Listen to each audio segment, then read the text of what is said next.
At Bennett Custom Homes, the design process is a structured process. So you guys ready to get started? Come on in, guys. Many times clients walk in and they feel like the design process is going to be complicated. It's actually very simple. Just draw circles on a piece of paper and tell me where your rooms are. Maybe we have a master bedroom. We'll figure out how to put them together and connect it all. I never heard of it. When he said circles, I thought, oh my God.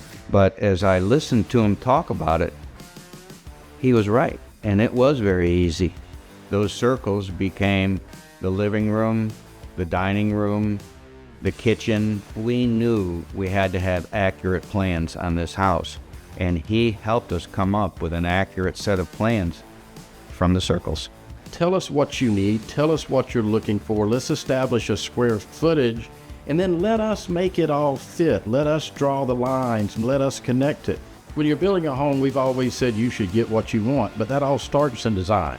We feel that the approach and time that we put into design of a custom home is what sets us apart in our field.